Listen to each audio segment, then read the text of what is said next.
estado de coma ou teve morte clínica e se recuperou. A medicina começa a estudar sem preconceitos os relatos dessas pessoas sobre o que viram e o que sentiram nos momentos dramáticos que viveram. Este é Michael Sofulis, um rapaz de 17 anos que leva uma vida normal, mas tem um problema. Ele sofre de uma doença que faz com que o coração dele seja igual ao de uma pessoa idosa. 4 anos atrás, Michael teve uma experiência incrível. Walking down here with my friends. Michael conta à repórter Jennifer Byrne que estava andando na rua e de repente teve um colapso e caiu no chão. Como se tivesse morrido? Pergunta a repórter. Michael diz que sim. Mas Joe Tucídides, amigo de Michael, diz que o rapaz parecia estar apenas dormindo. Os pais de Michael foram chamados imediatamente.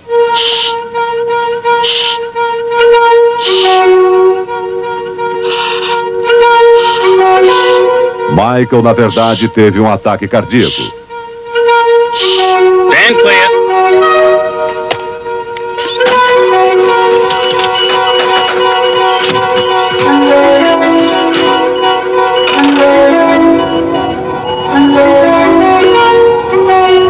Ele estava inteiramente frio por causa do choque e foi levado numa ambulância para o hospital.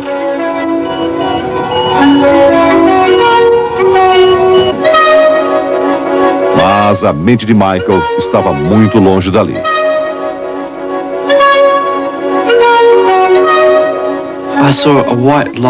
Eu vi uma luz branca, diz ele, muito brilhante, e ouvi minha tia Lina dizer: volte, Michael, todos precisam que você volte.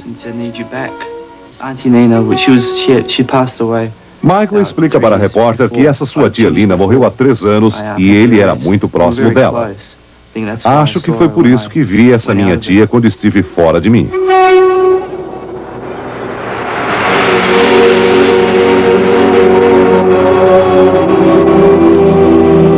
Para os especialistas, o que Michael teve foi uma experiência de atravessar a fronteira da morte. Um fenômeno que ainda está sendo estudado por alguns cientistas e que é muito mais comum do que se imagina.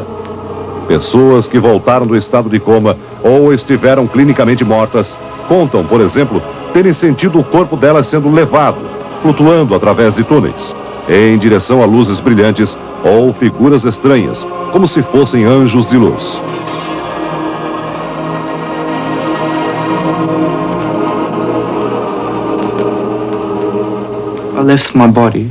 Michael não tem nenhuma dúvida. Ele diz que deixou o corpo e esteve no céu durante algum tempo. A repórter pergunta como ele se sente em relação a esta experiência. Não me sinto diferente, diz ele. Sou o mesmo adolescente de sempre. Acho que ninguém se torna especial por ter passado por uma experiência como esta. A repórter pergunta se ele acha que teve sorte. Sim, diz ele. Sorte porque nesse momento eu estou aqui falando com você e não morto. A mãe de Michael, Helen, acha que viu o filho morrer e voltar à vida. Para ela, o que se passou pode não ter uma explicação científica, mas é um fato real. Acho que foi uma segunda chance que Deus nos deu, diz ela. Meu filho foi enviado de volta para nós. Outro caso de volta da fronteira da morte foi o que aconteceu com o menino Ben Bray. 6 meses atrás, ele recebeu um transplante de coração, mas teve um ataque cardíaco 8 dias depois. Os pais de Ben contam que ele chegou a ser desenganado. Os médicos disseram que a partir daquele momento o caso estava nas mãos de Deus, diz ela. Ben ficou inconsciente durante 6 horas. Quando acordou, Ben contou aos pais uma história impressionante. Disse que esteve com os 2 avós que já morreram e com o irmão, Matthew. Esse irmão morreu 3 anos antes de Ben nascer. A repórter pergunta se Ben brincou com o irmãozinho. Brinquei de pegar, diz Ben. Depois ele me disse que ia me visitar outra vez. Me visitar nos meus sonhos. Good morning, everyone. Good morning, Mrs. Humphries, and may God bless you. Ben Bray está de volta à escola. Aparentemente, ele não sofreu nenhum trauma com a experiência, com o contato que disse ter tido com seres luminosos que sorriam e diziam a ele para não ter medo. O pai de Ben diz que acredita que o filho realmente viu os avós e o irmão, como ele não sabe explicar.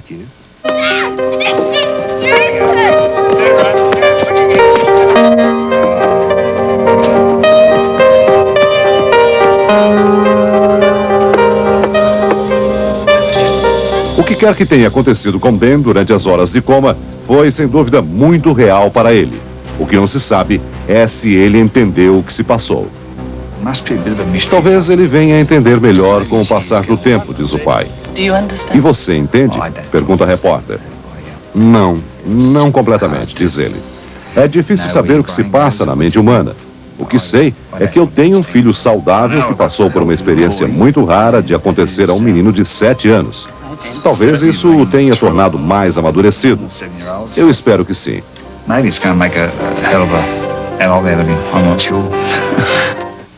Well, let's see how this guy's been doing. O pediatra Melvin Morse, de Seattle, estado de Washington, é especializado em ressuscitamento de crianças e adolescentes. Há 8 anos, ele pesquisa relatos de pessoas que voltaram do estado de coma ou estiveram clinicamente mortas.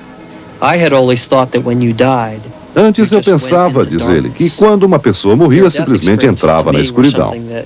Quando ouvia relatos de pessoas que voltavam da fronteira da morte e falavam de luzes, achava que não passavam de sonhos, fantasias que não mereciam uma pesquisa mais séria.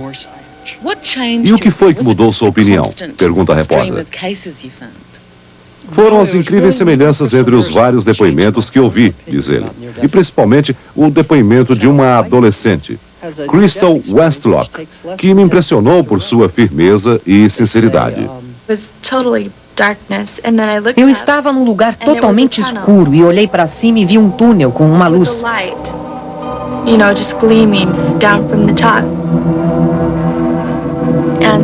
Aí eu comecei a andar em direção àquela luz e de repente vi essa mulher, vestida de branco, com cabelos pretos. Ela veio em minha direção e quando chegou perto, me pegou pela mão e disse: Crystal, eu sou Elizabeth, seu anjo da guarda. Eu vou ajudar você. Crystal Westlock estava numa festa de aniversário quando acidentalmente caiu no lado fundo de uma piscina. Quando caí, eu me lembro de ter batido no fundo e de ter pensado que eu precisava subir para respirar. Mas depois disso, fiquei inconsciente. Durante 3 dias, Crystal ficou em estado de coma profundo. Ela diz que sentia que flutuava em torno do próprio corpo e via os médicos em volta dela. Ficou então imaginando se estaria morta. A última vez que me lembro de ter pensado isto foi quando tive a chance de olhar para baixo, para o meu corpo na mesa de operação, os médicos colocando tubos no meu nariz e na garganta. Fiquei assustada com isso, e aí olhei para o outro lado. A repórter pergunta onde Crystal acha que estava. No céu, diz ela. 9 anos depois, o caso de Crystal ainda é considerado um dos mais impressionantes. Na época, muitos médicos duvidavam, achando que tudo não passava de fantasias da mente de Crystal. Como você pode ter certeza de que tudo não foi apenas um sonho? Pergunta a repórter. Não, juro que não foi sonho, porque eu dificilmente me lembro dos sonhos. E quando lembro, eles não são muito claros para mim. Mas esta experiência que eu tive foi clara como o dia. É o mesmo que eu estar aqui falando com você agora.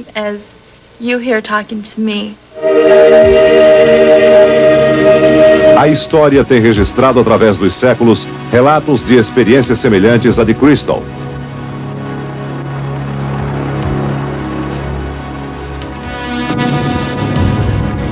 A ideia de a alma deixar o corpo vem desde os antigos gregos e egípcios. E ao contrário do que se pensa, estes depoimentos não têm nada a ver com crença religiosa. Não existe nenhum conteúdo religioso no que as pessoas contam, diz o Dr. Morse. A experiência típica das crianças que eu entrevistei leva menos de 20 segundos para ser contada. Elas dizem que aconteceu uma coisa estranha com elas. Sentiram que estavam flutuando fora do corpo. Viram uma luz muito brilhante. E pronto. É só isso. O Dr. Morse cita milhares de casos, entrevistou centenas de crianças e tem gravado uma rigorosa seleção de 50 casos que ele considera como experiências verdadeiras de pessoas que atravessaram a fronteira da morte. As pessoas que não acreditam nesse tipo de experiência, diz ele, acham que talvez tudo não passe de sonhos, de fantasias e até de uma reação psicológica ao estresse de estar clinicamente morto. Alguns acham que essas experiências ocorrem por efeito de remédios tomados durante os tratamentos e as luzes brilhantes sejam apenas as luzes normais de uma sala de operação. Mas, depois de 8 anos de pesquisa, nós demonstramos que nenhuma dessas explicações é correta. Eu considero a experiência de atravessar a fronteira da morte como um fato real e perfeitamente normal.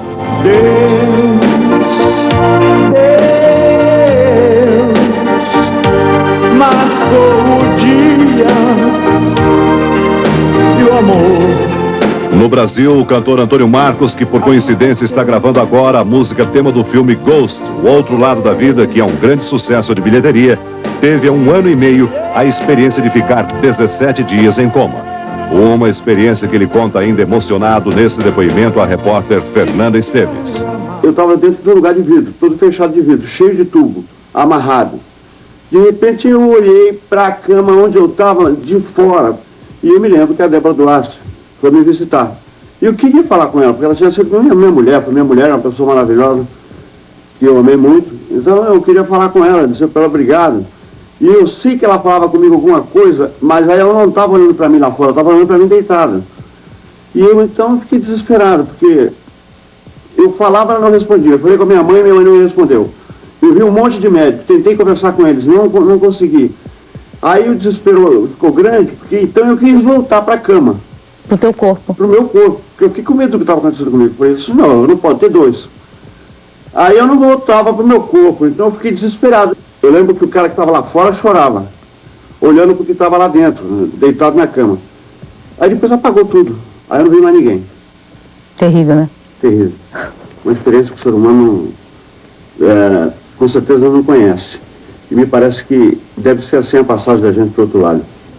Outro caso misterioso aconteceu em São Paulo com o estudante Newton Pedreira Sampaio, de 21 anos. Em junho do ano passado, ele estava andando de moto numa rua sem capacete, quando bateu de frente com um carro que vinha na contramão. Newton entrou em coma, foi levado para 7 hospitais e acabou internado na Santa Casa. Ficou 15 dias na UTI, 11 dias em estado de coma. Teve 3 paradas cardíacas e 1 parada respiratória. E lembra agora o que viu e o que sentiu durante aqueles momentos. Minha primeira imagem foi me ver na cama com muitos aparelhos. E vendo aquilo, me vendo cheio de aparelhos, eu ficava desesperado, fiquei louco para voltar e eu não achava uma saída para mim. E ao mesmo tempo, eu me via do outro lado, uma paisagem bonita, com muitas árvores e muita gente conversando, pessoas vestidas de branco. E entre crianças e pessoas idosas, elas conversavam entre si. E entre elas eu encontrei um amigo meu, Zé Luiz, que exatamente há 1 ano e meio atrás ele sofreu um acidente de moto, praticamente igual ao meu. Mas só que ele, infelizmente, não teve muita chance, ele faleceu. E ele me falava, Newton, fique tranquilo que você vai voltar no seu mundo lá fora, que você tem muita coisa para fazer ainda. Ele me falava, você não precisa ficar preocupado. Eu só te aviso que a sua noiva, Priscila, ela deve pedir muito para você.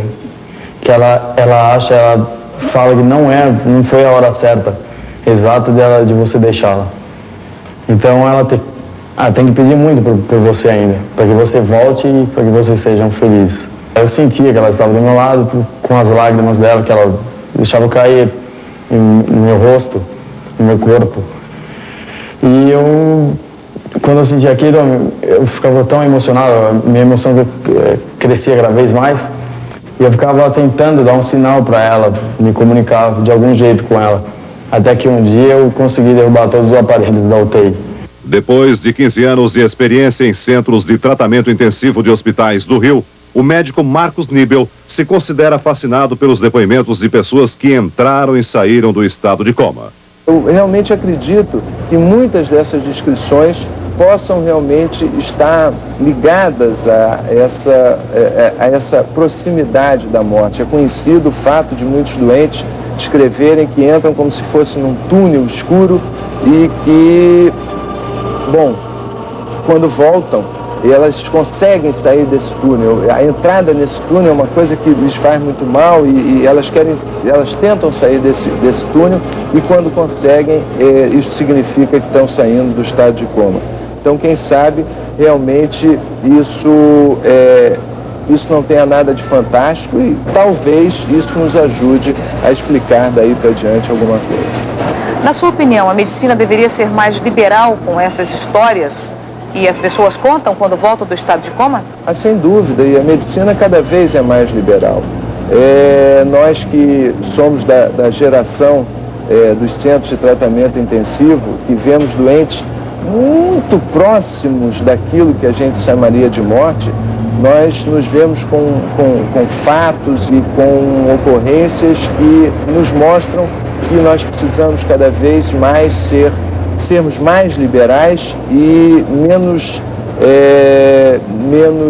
certos da nossa ciência. Quer dizer, eu acho que cada vez que nós avançamos no conhecimento científico, mais nos tornamos inseguros e por isso precisamos aceitar mais os fatos até aqui ditos fantásticos ou diferentes ou coisas como isso.